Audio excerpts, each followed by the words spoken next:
graduating class of, I guess the summer and fall of 25. We have we like to keep this ceremony somewhat informal. I know many of you went to the very formal one this morning, so we'll keep it shorter and less formal. I want to welcome everybody. I know all of you, congratulate all of you. Many hours were spent here in Riddick and other buildings as you went through this journey.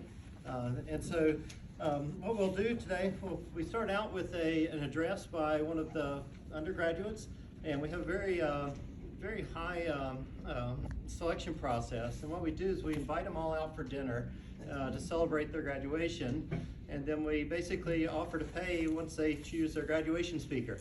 And so they all sit around and debate which one's going to speak. So I think Kyle volunteered this year, so I'll bring Kyle up to talk about to address the fellow class. So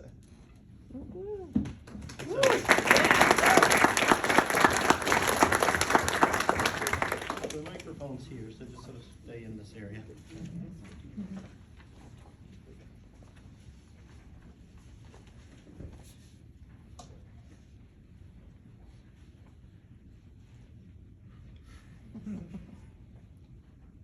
Fellow graduates, distinguished faculty, family, and friends, welcome. My name is Kyle Marar, and I have been given the honor of speaking on behalf of this fall's graduating class. I'd like to begin this speech with a little lesson in quantum mechanics. There's a concept in quantum mechanics that every person wearing these robes knows intimately. It's called the observer effect. In its simplest form, it states that you cannot observe a system without changing it. You cannot interact with the universe without altering its state. As students, we have largely been in the business of learning how to observe. We have filled notebooks derived laws that govern everything from stars to subatomic particles. We have studied how the world moves. But today, that dynamic shifts. Today, we stop being students who merely study the equations of the world and become the variables within them. The observer effect is no longer just a hurdle in a lab experiment. It is the defining challenge of our lives.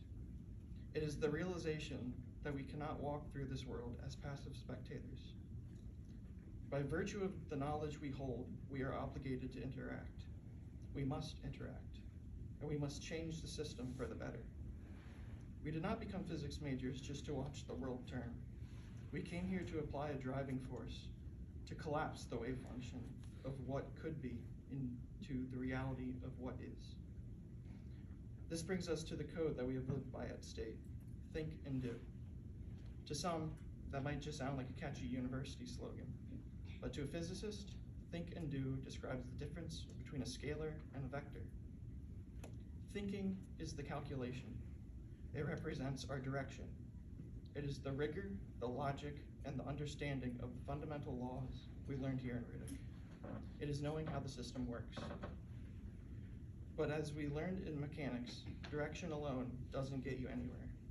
You can know exactly where you want to go, but without magnitude, your displacement is zero. Doing is the magnitude. It is the energy we put into the system. It is the act of stepping out of the classroom and applying a force to the world around us. If you only think, you have no direction. You have direction, but no movement. If you are a stationary object. If you only do, without the critical thinking we've mastered, you have magnitude, but no direction. That's just Brownian motion, random walk. But when you combine them, when you apply the observer effect and think and do, you become a vector for change in this world. That is what this degree has actually given us. It hasn't taught us just how to simply derive equations. It has taught us how to be a vector.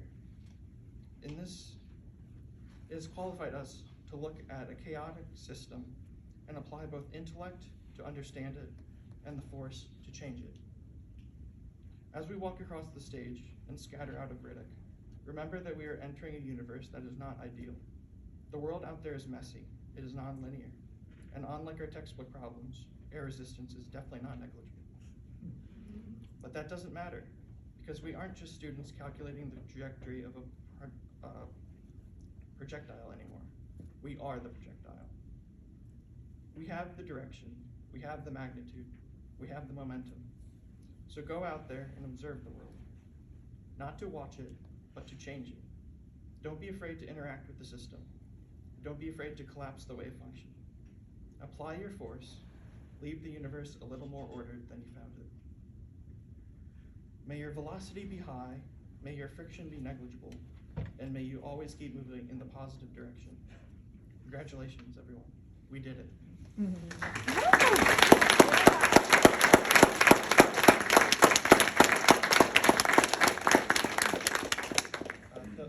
The rest is left as an exercise to the listener. Thank you, Kyle. So we're going to move to the conferring of the degrees, and I'll invite Dr. Dan Daugherty up, who's our Director of Undergraduate Programs. Hi everyone, welcome. This is the first graduation for Department of Physics and Astronomy. It's a historic event. Congratulations to all of you. One of the things we try to do in the department is make everybody think of themselves as a physicist from the very first day they come. I don't know how well it works. Did it work? Did you think of yourself as a physicist from your earliest days in the department?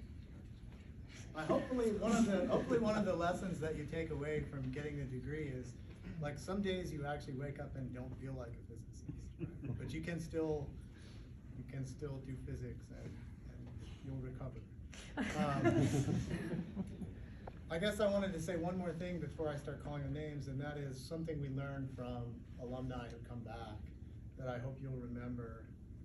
And it's sort of what they noticed comparing themselves to some of their other peers who don't have degrees in physics like you now do.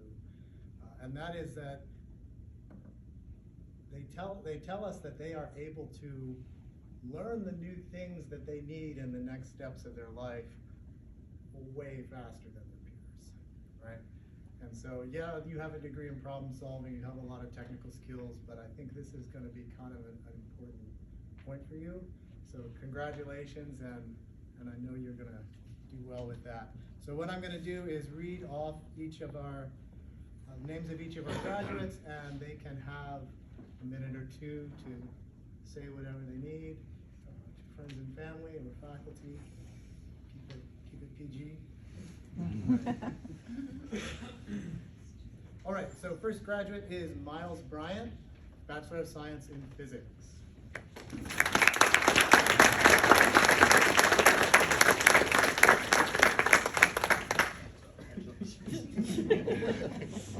Y'all can get up close if you want a photo or whatever. Do I just say it right now? Yeah.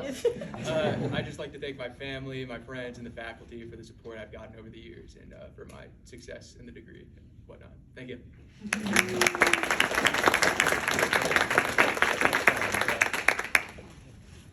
Andrew Cheek, Bachelor of Science in Physics.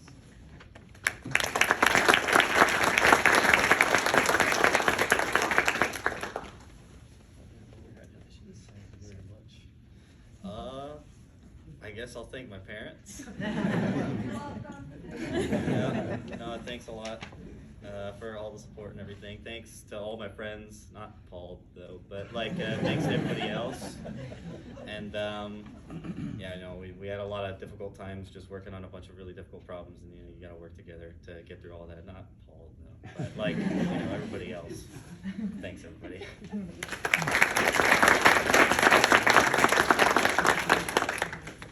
Axel Frau, Bachelor of Science in Physics with the very first interdisciplinary concentration in data science, magna cum laude.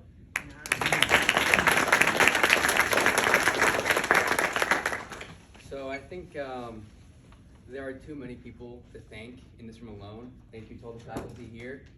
I'd like to say a special thank you to my mom and my dad for always having my back when times got hard, and my mentor, Dr. Longland, who really shaped me into the student and learner I am today.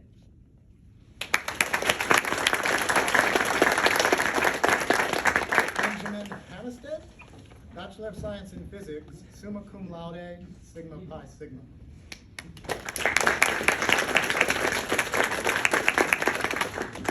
I'd like to thank my family, my parents and brother, my friends in physics for supporting me throughout the degree.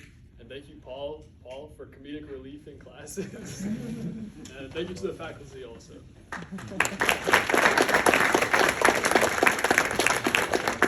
Kyle Mirar, Bachelor of Science in Physics.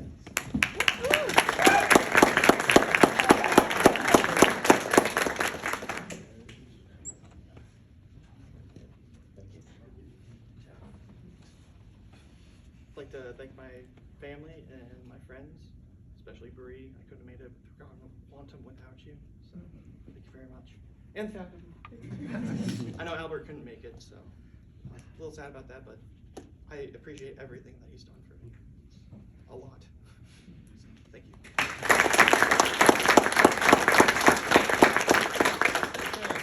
Ty Wittenborn, Bachelor of Science in Physics, Interdisciplinary Concentration in Biophysics, magna cum laude.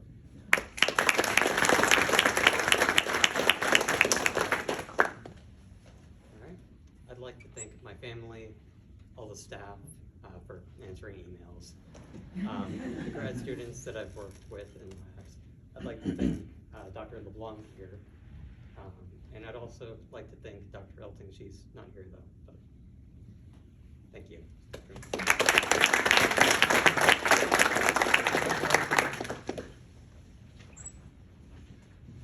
So we'll transition over to the graduate program. Dr. Matt Green is our Director of Graduate Programs.